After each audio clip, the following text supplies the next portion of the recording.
إلا الله محمد رسول الله Muhammad is the messenger to Allah is our return La ilaha illallah. Nous avons la chance d'avoir le professeur Nasser Bakou Arifari qui à l'origine était un historien mais qui d'une manière ou d'une autre s'est converti en socio-anthropologue, mais le plus important pour nous c'est quand même qu'il peut apporter sa contribution à une meilleure compréhension de ce que c'est que la Ghanie. Professeur Nasser Bakou Arifari, vous n'êtes pas Batonou. A priori, on peut croire que la Ghanie, vous êtes étrangère, mais j'aimerais que vous puissiez nous expliquer quand même la Ghanie, ce que vous en savez, qu'est-ce que c'est, et pour le Béninois que nous sommes, qu'est-ce que cela représente véritablement. Je vous remercie, chers frères et amis journalistes Jibril Boussou. Merci. Je voudrais aussi dire toute ma considération pour les grands dignitaires de l'islam au Bénin, que sont Imam Djelil Youssouf, secrétaire général de l'Union islamique du Bénin, et Cheikh Youssouf, Haroun Abdallah, et donc qui fait beaucoup dans le cadre de ses activités humanitaires, mais aussi de prédication pour l'islam au Bénin. Parler, je dirais, de Mawlud et de la Ghanie, c'est parler, disons, d'un certain nombre de visions du monde. Des visions du monde relativement contradictoires quant aux finalités, je dirais, affichées ou annoncées par rapport à ces deux célébrations. Déjà, la question de Mawlud au sein de la communauté islamique est problématique. Sa mise en relation avec la Ghanie est encore plus problématique. Car les uns affichent ou affirment célébrer un événement heureux, donc la naissance du prophète Mohammed sallallahu alayhi wa sallam, tandis que les autres affichent, en tout cas dans leur perspective, l'opposé, c'est-à-dire la mort du prophète Mohammed sallallahu alayhi wa sallam. Étant donné que les deux événements ont lieu à la même date, en ce qui concerne le prophète Mohammed sallallahu alayhi wa sallam, il est né un jour et est mort le même jour, le même mois. À partir de ce moment, célébrer déjà le Mawlud en tant que célébration, je ne veux pas dire festive ou spirituelle, renvoie a priori à l'événement heureux, mais on ne peut pas célébrer l'événement heureux sans penser, bien entendu, à la disparition également du prophète Mohammed sallallahu alayhi wa sallam. Dans la culture Batonou, la célébration de la Ghanie est considérée comme l'expression d'une certaine joie ou d'un certain soulagement du fait éventuellement de persécution que, selon certaines légendes, je dis bien légende, parce que ce n'est pas historiquement prouvé, selon certaines légendes qui renvoient à Kisira, qui serait leur ancêtre éponyme, ce dernier aurait échappé à la conversion à l'islam du fait de la disparition du prophète Mohammed sallallahu alayhi wa sallam, et donc a pu fuir pour venir jusqu'au pays Bariba, en commençant par Boussa, puis par la suite Boussa au Nigeria. Boussa au Nigeria, puis Niki au Bénin actuel. Je dis bien qu'il s'agit d'une légende. Il y a eu effectivement un roi, un empereur du nom de Kisira, au Moyen-Orient, je pense au Yémen. S'agit-il d'une référence à celui-là, ou bien y a-t-il eu à un moment donné quelqu'un qui a porté le même nom dans la société Bariba, parce qu'il y a des homonymies parallèles dans l'histoire qui n'ont aucun lien. Malheureusement, certains traditionnistes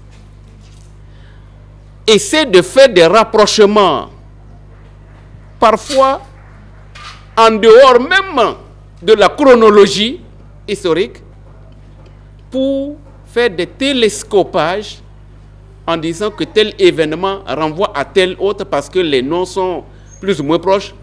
Attention, je ne voudrais pas me mettre... Donc vous voulez dire que historiquement, la question n'est pas tranchée. Historiquement, la question n'est pas tranchée. Il y a un autre point de vue. Et c'est pour cela que je dis c'est selon les points de vue, même par rapport à la célébration de la Gani. Lorsque vous prenez les musulmans qui ont, bien entendu, séjourné dans le royaume Bariba de Niki et qui ont eu des contacts à un moment donné, et il y en a qui disent que la célébration de la Gani en réalité renvoie à la célébration de Mauloud. À un moment donné, lorsque des musulmans s'étaient retranchés pour célébrer cet événement, à un moment donné, et à la question des Bariba ou des chefs Bariba, mais que faites-vous? Il dit, nous célébrons l'anniversaire de notre prophète Mohammed sallallahu alayhi wa sallam, et que par conséquent les autres ont dit, ah mais donc c'est un grand événement. Nous aussi nous pourrions célébrer. Et le terme Gani, oui, le terme Gani qui est quand même un terme Soraï, se retrouve sur les bâtons. Vous l'expliquez comment? Dendi, qui veut dire simplement la danse. Le terme n'est pas bâtonneau quand même. L'organisation d'un événement festif. C'est ça qu'on appelle Gani. Et le mois de célébration de la Gani s'appelle Gani. Et le mois qui suit s'appelle Gani Banda, c'est-à-dire le mois d'après la Gani. Mais qu'est-ce que et cela existe, bien entendu, dans la culture Sonrai depuis Gao au Mali, Tombouctou, jusqu'au pays d'Indi au Bénin, Karimama, mon ami. La fête de la Gani, Gani, comme fête, se célébrait également dans la culture Sonrai, dans la culture, comment l'appelle-t-on d'Indi, en tout cas, historiquement, dans les régions de Karimama. Comment il y a eu cette interférence-là? Parce que, au terme... De sorte que... Étant donné que les peuples, dans leur itinéraire, ont eu des parcours croisés, ont eu des contacts, des échanges, et qu'il y a des influences réciproques, vous comprenez? Qu'il y a donc des emprunts de pratiques, et cela relève de la dynamique historique normale. Et c'est pour cela que tout bon historien, tout bon sociologue et anthropologue ne peut pas prendre la culture comme quelque chose d'authentique en soi. Quelque chose de fermé. Quelque chose de fermé. Okay. Il n'y a aucune culture authentique. Il n'y a que des métissages multiples dont on n'a pas toujours conscience de l'historicité, mais c'est cela qui est la réalité de nos sociétés. Et c'est pour cela que je me méfie de tout historisme qui consiste à réifier un certain nombre de pratiques comme étant propres, intrinsèques, identitaires à telles. Lorsque vous creusez, vous constatez que les choses sont beaucoup plus compliquées que cela. Voilà ce que je peux dire en première réaction. Mais j'aimerais qu'on analyse un peu, disons, chez les Batombo. J'observe que même dans la célébration de la Gani, les attributs des Batombo, l'habillement, les turbans, la chéchia, tout l'arsenal, disons, les chevaux, apparemment, cela s'apparente, vous pouvez me corriger si je me trompe, puisque je ne suis pas historien, cela s'apparente à la culture arabe, d'une part, et d'autre part, j'observe aussi que quand le roi fait son circuit autour de la Gani, la première station est chez l'imam. Alors, je me pose la question, est-ce que ce n'est pas paradoxal qu'une religion qui est censée avoir persécuté, qu'une religion dont le prophète, semble-t-il, disons, cherche à convertir, que ce soit chez le représentant de cette institution, qui est l'imam, que ce soit le premier poste par lequel le roi stationne au cours de la Gani. Alors, historiquement, vous l'expliquez comment? Alors, je vous remercie de m'avoir disons, posé cette question qui en rajoute à l'ambiguïté, disons, du phénomène. Je pense qu'il faut que nous retenions, une fois pour de bon, le peuple Batonou a érigé la célébration de la Gani comme un moment de retrouvailles et de renouvellement d'allégeance de la part des chefs, je dirais, d'échelle inférieure à l'endroit du roi. Premier élément. Mais que dans la célébration de la Gani, dans le rituel de la célébration, ce que vous avez dit renvoie à beaucoup de paramètres. Oui, vous ne voyez jamais l'imam se déplacer pour venir faire allégeance au roi. C'est le roi qui se déplace pour aller chez l'imam en premier. On fait des prières musulmanes. Et ce n'est qu'après cela que l'itinéraire rituel continue par des sacrifices sur les tombes, donc des ancêtres et autres, pour célébrer peut-être les morts. Il y a donc un véritable syncrétisme, à la fois religieux et culturel, que représente la Gani. Le culte des morts, donc des ancêtres, est une pratique traditionnelle propre à beaucoup de sociétés de par le monde. Ce n'est pas que les sociétés africaines. Non. Même dans l'Arabie anté-islamique, il y avait le culte des ancêtres. La période qu'on appelle la Jahiliya, il y avait le culte des ancêtres. Donc ce n'est pas quelque chose de propre à la société africaine. Ensuite, il y a, bien entendu, le rituel religieux islamique qui s'est ajouté. Et lorsqu'on finit cette étape, on vient maintenant dans le rituel du pouvoir temporel, où on vient prêter allégeance au roi, et cela se termine par des réjouissances populaires, donc une autre étape qui intègre l'ensemble du peuple. L'histoire ne nous dit pas à partir de quel moment la Gani a été instituée comme célébration. Tous ceux qui en parlent ne peuvent pas nous dire aujourd'hui voici la date à partir de laquelle la Gani a commencé. Oh, nous savons historiquement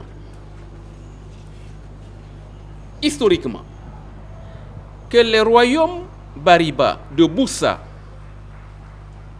et de Niki, aussi loin qu'on puisse remonter dans l'histoire, c'est autour du XIIIe siècle. Autour du XIIIe siècle. Or, dans l'histoire de l'islam, l'année considérée comme l'année d'institution de la célébration de Mawlud, c'est 1292, 13e siècle. 13e siècle encore.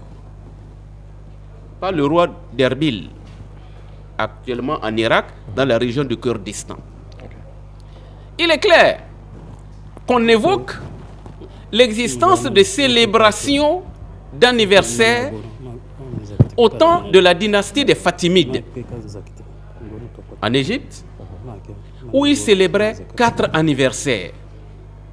L'anniversaire du prophète, de la naissance du prophète Mohammed sallallahu alayhi wa sallam, Oui. l'anniversaire de sa fille Fatima, c'est Pourquoi on parle de Fatimide d'ailleurs? les Fatimides, donc l'anniversaire de Ali, donc du calife Ali, Le quatrième. d'accord? Et enfin, l'anniversaire du calife régnant, c'est-à-dire donc du roi régnant, Le roi de moment. du moment. Il y avait ces 4 célébrations et ces processions à la cour du roi, donc des califes, pas au-delà. Et ça, on a identifié cela autour du XIe siècle. Autour du XIe siècle. Donc, si nous nous référons à ces données historiques prouvées, et c'est pour cela quand un certain nombre d'oulémas disent que le Mawlud est une innovation, un certain nombre d'historiens pensent que c'est par référence à la célébration de la fête de Noël C'est ça. que le Mawlud a été adopté. Noël, anniversaire du prophète Issa, donc Jésus, alayhi salam. D'accord? Et donc, par analogie, les musulmans d'Irak, proches, bien entendu, des chrétiens, Bien sûr. auraient donc adopté cela et continueraient donc la pratique. Et la plupart des lignées soufis que nous connaissons dans l'islam proviennent également de l'Irak. Que vous parliez de la Qadriya, ça vient de l'Irak. Autre pratique soufie également, Basra, en Irak, c'est le siège du soufisme. La Tidjaniya découle de la Qadriya par initiation et transformation. À partir de ce moment, À partir du pôle marocain? bien sûr, bien sûr. Encore que l'origine de Mohamed Tijani, il est algérien d'origine. Oui. Bien D'accord? sûr, Bien sûr, bien sûr. Établi au Maroc, par la suite, etc. Tout ce que nous connaissons. Donc, historiquement, si nous nous référons à ces dates fondatrices, aussi loin qu'on puisse remonter dans l'histoire de l'islam, c'est les dates qu'on trouve. Et au temps des Fatimides, déjà 1095, au XIe siècle, un vizir avait interdit la pratique déjà, en disant que ce n'est pas conforme aux enseignements de l'islam. Déjà au XIe siècle. Cela veut dire que c'est un vieux débat qui existe dans l'islam qui revient. Alors, comment des phénomènes du genre qui ont commencé vers le XIe siècle, le plus loin qu'on puisse remonter dans l'histoire de l'islam pour retrouver des traces, institués au XIIIe siècle par le roi d'Erbil, de quelle manière peut-on faire un parallèle entre la célébration d'un tel événement et la Gani qui se célèbre en pays Bariba? Historiquement, personnellement, je pense qu'on peut trouver peut-être une autre explication. Laquelle? D'accord? Oui. Étant donné que la société Bariba, Ouassangari, à l'époque n'était pas une société islamisée, qui avait aussi ses propres pratiques, peut-être par inférence, ou par ce qu'on appelle les rituels de dérision. C'est-à-dire décider de prendre le contre-pied d'une pratique donnée pour mieux critiquer la pratique, cela se fait. Et dans des sociétés données, cela existe. Il y a ce qu'on appelle le rituel de l'inkwala.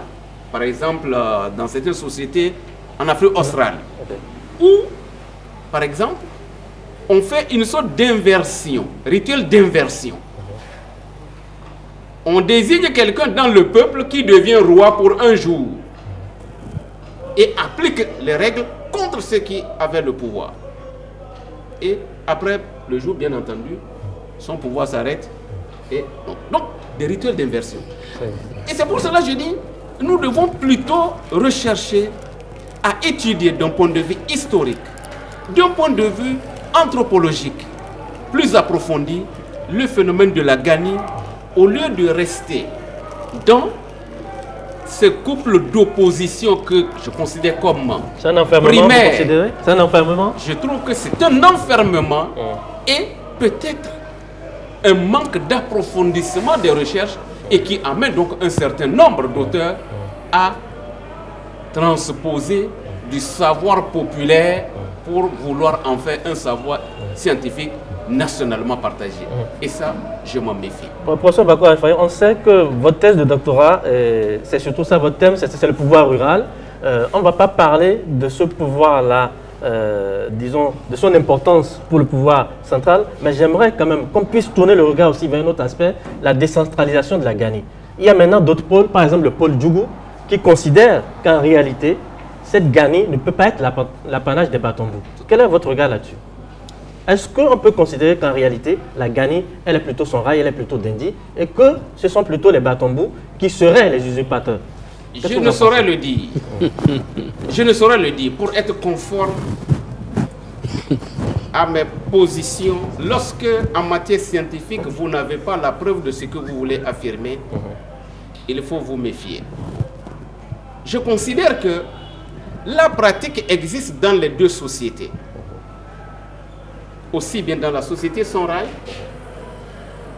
qui me semble-t-il, en termes de pouvoir, est antérieur à l'avènement du pouvoir chez les Batombou, en tout cas le pouvoir Wassangari à Niki. Bien sûr. Et vous savez, pour l'histoire, à la conquête de Niki, il y avait déjà la décadence de l'Empire Songhai. Bien sûr. Et vous savez bien que les empereurs du Songhai, les descendants Askia Mohamed lui-même et ses successeurs ont tenté de conquérir d'inféoder le pouvoir Batombou.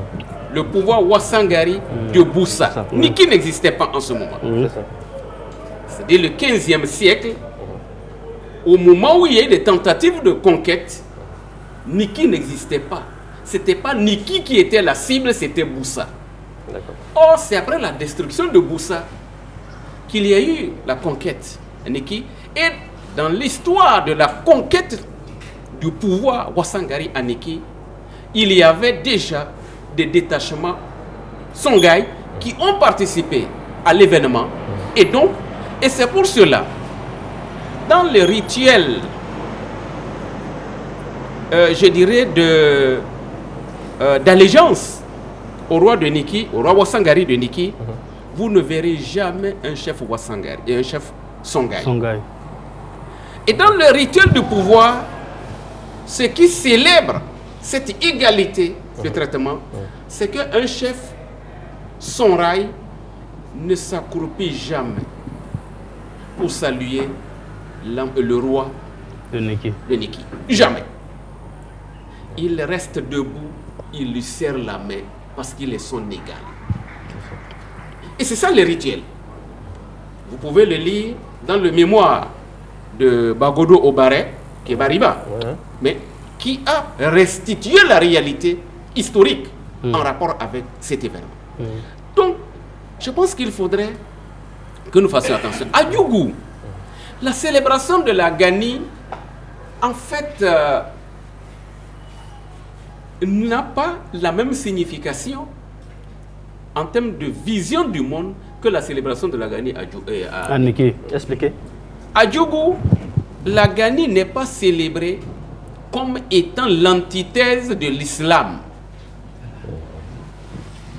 C'est-à-dire, on ne célèbre pas la mort du prophète Mohammed sallallahu alayhi wa sallam à travers la Gani à Djougou, mais on tente, si vous voulez, de célébrer le pouvoir traditionnel en relation avec le pouvoir religieux islamique de la vie. Ce n'est pas le même sens. C'est deux perspectives différentes. C'est deux perspectives différentes. Vous comprenez? Et c'est pour cela il faut faire extrêmement attention.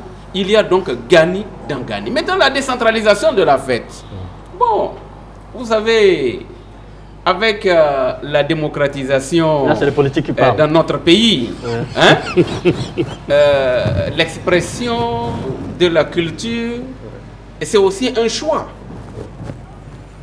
Si la célébration est un moment de mobilisation à la fois politique et de ressources, bien entendu, bien sûr, tous ceux qui chacun va tirer, vous cela achetez. devient donc, chacun va tirer le tapis. il y a de son donc une côté. sorte d'entrepreneuriat festif. Ouais. Et vous D'accord. achetez de toute façon. Et donc, il y aura toujours des clients. Bien sûr. Et comme ils savent qu'il y a des clients, Oui. donc ils en organisent. D'accord. Le Mawlud également.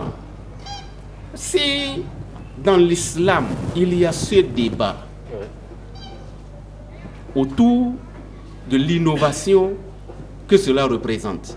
En réalité, l'islam n'a jamais refusé l'innovation. Et l'islam est fondé sur des dogmes, sur un dogme, sur une tradition et sur des valeurs. Et dans l'islam, les valeurs de tolérance, d'amour, mais aussi d'intention, d'intentionnalité. Tout l'islam est fondé, de mon point de vue, sur ces éléments, en termes de pratique quotidienne. Et donc, l'innovation n'est pas interdite en soi. C'est l'innovation qui contrarie le dogme et la tradition, d'accord, qui est considérée comme blâmable. Mais les innovations qui participent à la gloire, À un mieux ou de vivre. la gloire, d'accord, de Dieu, qui permettent une plus grande unité au sein de la société, qui permettent une certaine expression d'une certaine spiritualité, d'une certaine religiosité, cela n'est pas interdit. Et c'est pour cela, la plupart de ceux qui se sont prononcés sur le Mawlud mettent en avant l'intention. L'intention. Même ceux qui disent que tel cheikh a dit, tel a dit, attention, lisez bien la position de tous les savants qui se sont prononcés par rapport à l'événement. Ils mettent en avant la dimension intentionnalité. Et que la célébration ne doit pas conduire à des transgressions des principes islamiques et consorts. Sous réserve de cela, on peut pratiquer. Et donc c'est pour cela que ce débat, moi je pense, c'est parce que l'islam sait qu'il y a innovation, qu'il y a aussi les fatwas, pour tenir compte des nouvelles situations et donc prendre des positions. Pour ajuster. Donc les ajustements sont intrinsèques à l'islam. Et donc, faire de Mawlud, comme aussi faire de la Gani de manière échelonnée et de la Gani populaire et d'autres choses. Vous savez, le Mawlud est devenu aussi, pour un certain nombre d'acteurs, des occasions d'entrepreneuriat religieux. De toute façon, le politique achète. D'accord? Ouais. Et il n'y a pas que le politique. Non, pas du tout. Les fidèles constituent la grande masse des contributeurs. Ce ne sont pas les politiques. Mais les politiques, partout où il y a potentiel de mobilisation à des fins électorales, On prend. D'accord. En montant. en toute neutralité par rapport à la croyance. On va les démontrer. Bien sûr. Bien En sûr. toute neutralité par rapport à la croyance, si on peut mobiliser, on mobilise. D'accord. Cela s'arrête là. D'accord. Merci. Donc, il faudrait faire attention. Merci. Nous avons écouté le scientifique, nous avons écouté le politique. On va terminer maintenant, disons, pas les religieux. Je commence par vous qui êtes de culture Batono. Quel est votre regard sur la question de la Gani? Et ensuite, nous allons écouter l'autre qui est de culture Yoruba, qui n'est pas si loin de la culture Batono, Oui. pour qu'on puisse finir. Et c'est par là qu'on va finir. Nous écoutons Cheikh Haroun, cette fois-ci le Batono. Merci beaucoup. Oui. Alhamdulillah. Nous remercions aussi le professeur, l'honorable, l'excellence Arifari Bako, notre frère que nous aimons tant, que nous admirons beaucoup. Mais il ne nous a pas dit si bientôt il y aura la Gani à Karimama. En tout cas. Ah, il n'y en a pas. D'accord, ok. Merci pour le développement qu'il a eu à faire. Bon, même si côté religieux, il y a des choses qu'on puisse encore... Dans d'autres tribunes, on pourra en parler. Voilà, on pourra en parler. D'accord. Par rapport à la Gani et la Mouloud, si des gens à notre époque le prennent comme une confusion, tout comme vous l'avez intitulé dans votre dans votre programme, confusion ou bien fusion. Vous retenez quoi des deux? Moi, la fusion ou la confusion? Moi, personnellement, oui, je retiens la fusion. Ah, la fusion. La fusion. En Pourquoi? tant que bâtonneau ou en tant que dignitaire religieux? Pourquoi? Oui. Parce que, Oui. tout comme le professeur l'a développé d'ailleurs, Oui. le roi de Niki, à sa première sortie, Oui. d'accord, le premier poste où il stationne, le premier arrêt, c'est chez l'imam. Chez l'imam. Et il descend. Il va dans... Il descend de son cheval. Oui, oui, bien sûr. Il descend de son cheval. Il va devant l'imam, il s'assied et l'imam prie pour lui. L'imam prie pour lui, l'imam prie pour la nation, l'imam prie pour toute la société. D'accord? Et c'est après ça que l'empereur peut continuer son circuit et aller dans les autres stationnements qui ne sont pas forcément ce que l'imam lui-même va apprécier. Puisque là, c'est... De toute façon, lui, il a déjà fait son travail. travail. Il a fait son travail, donc, et sa responsabilité s'en arrête là. Donc pour la suite, il ne s'en mêle pas. En tant que bâtonneau, quel est votre regard là-dessus? Par rapport au fait que l'imam qu'on considère si... Pardon, pas l'imam, l'empereur qu'on considère si grand, qui a obligé de descendre de son cheval, c'est presque une allégeance qui ne dit pas son nom. En tout cas, c'est le respect pour le religieux. D'accord. Donc on le respect pour la religion islamique. D'accord. Oui. C'est pourquoi vous retenez la fusion? Bien sûr. C'est pourquoi d'ailleurs, moi je retiens cette fusion-là, parce que l'imam est pour tout Niki, tout comme l'empereur est pour toute la terre de sa juridiction. Oui. Donc l'imam aussi est une force, si vous voulez, égale à l'empereur. Oui, bien sûr. D'accord. Donc ils sont deux autorités qui se complètent pour la gestion de la cité. D'accord. Donc c'est pourquoi moi, je retiens plutôt la fusion que la confusion. Merci. Oyami, le Yoruba, quel est son regard sur la Gani? Vraiment, c'est compliqué. Parce que là, même si vous êtes métissé par ailleurs. Hein, oui, j'aurais souhaité quand même la présence du professeur Biot. Malheureusement, il n'est pas là. Il n'est pas là, il aurait pu nous enrichir. Demander au réseau de bien vouloir, dans l'avenir, nous initier une autre rencontre. Inch'Allah. Parce que ce n'est pas un sujet qu'on peut aborder tel qu'on est en train de l'aborder. C'est profond. Ouais. Et le résultat, c'est que si c'est mieux cultivé... Mais rassurez-vous, le professeur Biobani Bigou a été approché. Voilà. Nous avons fait toutes les démarches. Certainement qu'il y a eu un empêchement, sinon il aurait été sur ce plateau. Parce que, vous savez, avec la légende, c'est un peu difficile. Parce que parfois, quand vous avez le dessus sur quelqu'un, vous pouvez venir vers lui et le saluer, et le saluer et demander même qu'il prie pour vous.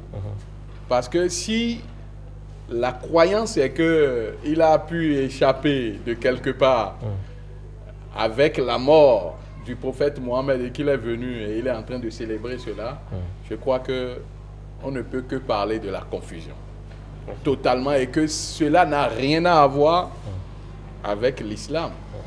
Et je pense, même si la célébration a des avantages et que ça ressort peut-être l'importance et la place de l'imam au sein de la société et du royaume à Neki, il ne faut pas s'arrêter là, il faut peut-être aller plus loin. Et je pense que c'est la seconde version, celle de la seconde légende là, qu'il faut peut-être essayer d'épouser pour parler réellement d'une fusion. D'accord. Je voudrais, dans l'intervention, moi je ne vais pas attendre une autre occasion, parce que l'honorable, il l'a dit, et c'est devant le public, quand il parle de l'islam qui encourage l'innovation, je ne sais pas si les termes sont les mêmes. Parce que l'innovation, je suppose que c'est dans l'entendement, c'est l'innovation technologique. Vous avez une montre à bracelet, vous avez un micro, voilà, vous avez... Voilà. Donc, j'imagine, c'est ma compréhension de la chose. Bon, et si c'est le cas, il est en train de l'acquiescer. Bon, donc je suppose que j'avais pas mal compris. Mais quand le religieux parle de l'innovation, nous parlons de bida. Bida. Et bida renvoie à quoi? Et bida, c'est une innovation dans la religion. Ok, dans les fondamentaux de la religion. Dans les fondamentaux de la religion. Oui, et là, l'islam, c'est un égarement. Va. Donc on parle de deux choses différentes. On parle de deux choses différentes. Oui. D'accord. Et donc je voudrais que, bon, on fasse beaucoup attention aux expressions. Sinon ailleurs, on va le percevoir autrement. Les gens vont prendre la chose autrement. Vraiment. Donc je voudrais cependant remercier le professeur pour vraiment son exposé. Il m'a toujours épaté. Et je voudrais saisir l'occasion pour le remercier pour tout ce qu'il fait et pour la communauté musulmane. J'étais à la journée de réflexion de coproduction de la sécurité au Bénin.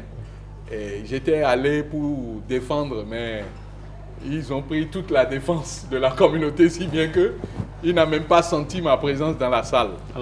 J'ai rendu compte à la communauté, au bureau de l'Union islamique. Il y avait notre grand frère également du Manaville, le frère Inoussa, qui vraiment ont su, et même le chef de la gendarmerie, ils ont su quand même exprimer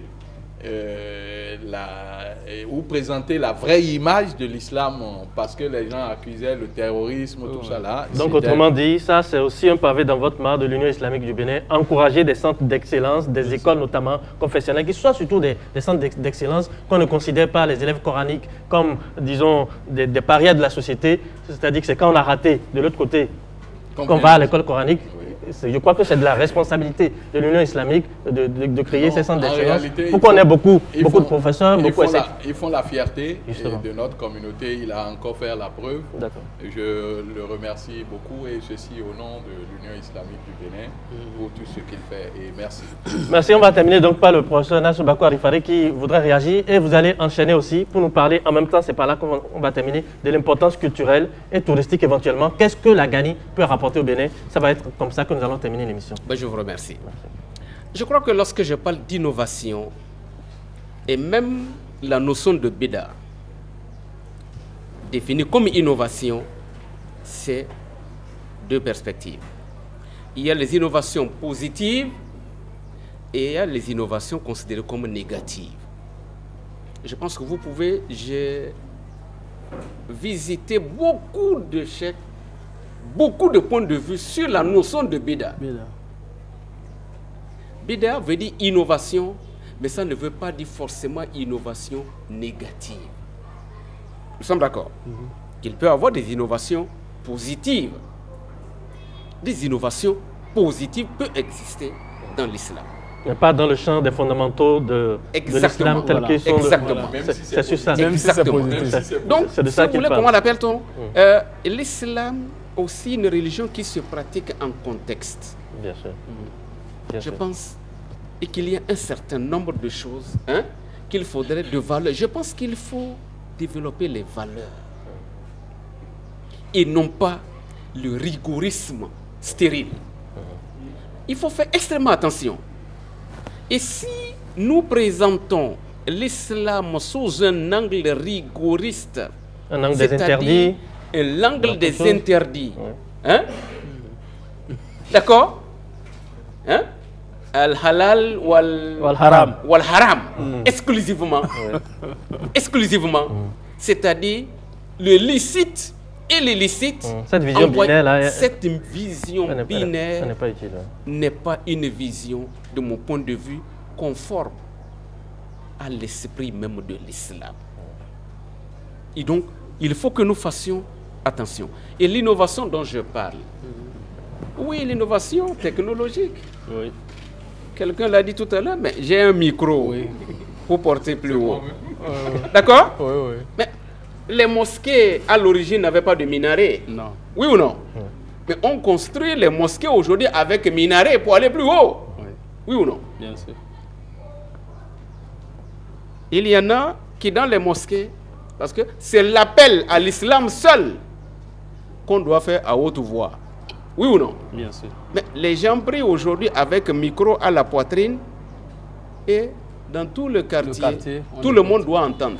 Vous savez bien que ceux qui disent que l'innovation est interdite sont souvent les plus gros adeptes. Et vous savez bien qu'en agissant de la sorte, vous portez atteinte aussi à la liberté des autres. Bien sûr. Oui ou non? Bien sûr. Cela n'est pas une innovation positive. Parce qu'il faut respecter les droits. Le droit des Même autres. ceux qui ne sont pas croyants ont des droits. Bien sûr. Et à partir de ce moment, sûr. nous n'avons pas le droit, d'accord, d'attenter à leur quiétude. Donc il y a un certain nombre de choses. C'est pour cela que je dis, il y Cela a ne des fait que innovations. confirmer que l'islam a une religion du juste milieu. D'accord. De toute façon. Donc le juste milieu, c'est important. Le Mawlud, innovation. L'Arabie Saoudite, par exemple, ne célèbre pas le Mawlud, mais n'interdit pas, en tant qu'État, ceux qui veulent pratiquer. Mais l'Arabie Saoudite, il arrive des moments où on décrète une semaine de réflexion sur l'œuvre de Mohamed Abdel Wahab. C'est comme des célébrations. Oui ou non? Donc c'est pour cela que je dis, faisons extrêmement attention dans notre manière d'approcher les choses. Ce qui est interdit en termes d'innovation, c'est tout ce qui touche au dogme, tout ce qui touche à la tradition islamique avérée. Et vous savez bien qu'il y a beaucoup de hadiths aujourd'hui qu'on lit qui ne sont pas des hadiths authentiques. De sorte que pour le musulman ordinaire qui ne sait pas, qui n'est pas spécialiste, il ne fait pas le distinguo entre hadiths authentiques, hadiths non authentiques. Et puisque tout est écrit, parfois dans les mêmes recueils, comment peut-il distinguer? Il y a un travail sérieux à faire en la matière, hein, pour éclairer les gens. Tout à fait. Et c'est pour cela que je dis, oui, ce n'est pas toutes les innovations qui sont interdites, tout ce qui peut permettre le renforcement de la foi. Donc je voudrais vraiment préciser, On vous aura compris. d'accord, On vous aura que je compris. ne dis pas, On vous aura compris. allez transformer le dogme en pas du tout. On vous aura compris. Soyons clairs par On vous rapport aura à cela. compris. On revient maintenant à l'importance culturelle. L'importance culturelle de la Ghanie. Pour pouvoir finir Vous savez, le débat aujourd'hui, quant à l'origine, quant à l'appartenance en termes de propriété, droit d'auteur ou autre individuel ou collectif, ce n'est pas ce qui est important. Ce qui est important, lorsqu'on parle aujourd'hui de la culture Bariba, Wassangari, la Ghanie est considérée comme un attribut de cette culture parce que ils ont porté à un niveau d'importance et de considération l'événement au point d'en faire un élément identitaire fort. Par conséquent, la Ghanie est reconnue aujourd'hui comme un élément de l'identité bateau, qui se célèbre à des périodes données et qui mobilise toute la communauté nationale et aussi des visiteurs, donc la communauté internationale d'une certaine manière. C'est un moment fort de communion culturelle dans notre pays et de ce point de vue, c'est une occasion de retrouvailles qu'il faut considéré comme tel dans son importance culturelle, identitaire, comment l'appelle-t-on, économique et touristique. Et donc, oui, c'est un rassemblement qu'il faut encourager et encadrer. En dehors de cela, le reste, ce ne sont que des perceptions. Ce ne sont que des perceptions. Tout le monde participe. C'est érigé comme un élément de patrimoine immatériel, national. Et tel que nous avons fait, par exemple, reconnaître le Guélédé à l'UNESCO comme patrimoine immatériel, nous pouvons aussi, à un moment donné, initier des procédures, d'accord, pour faire accréditer la Gani comme un élément de patrimoine immatériel, comme contribution de notre pays à la culture universelle. Et je pense qu'il ne dépend que de nous, il ne dépend que des uns et des autres pour qu'un jour ou l'autre, nous en arrivons là. Je préfère que nous déconnections la Gani de sa dimension religieuse et surtout en termes oppositionnels par rapport à l'islam, pour lui donner une valeur culturelle spécifique, une valeur festive spécifique, une valeur de rituel, de pouvoir spécifique, et donc faire en sorte que cela s'inscrive en lettres d'or dans le patrimoine culturel national. Je vous remercie. Merci, professeur Nassir Bako Arifari. Merci aussi au public qui a été vraiment patient, parce que, disons, nous avons, malgré nous, nous n'avons pas été très ponctuels, mais aussi nous terminons un peu en grignotant un peu de votre temps. Merci de nous avoir enrichis, et merci aussi au public d'avoir été patient à suivre, disons, cet échange qui se veut être une contribution pour le débat, pour surtout qu'on puisse vraiment bien comprendre ces éléments-là qui malheureusement ne sont pas assez agités en termes de réflexion. Merci à vous tous. Salam alaikum wa rahmatullahi wa barakatuh. Wa alaikum salam wa rahmatullahi wa barakatuh. المنان لا إله إلا الله محمد رسول الله محمد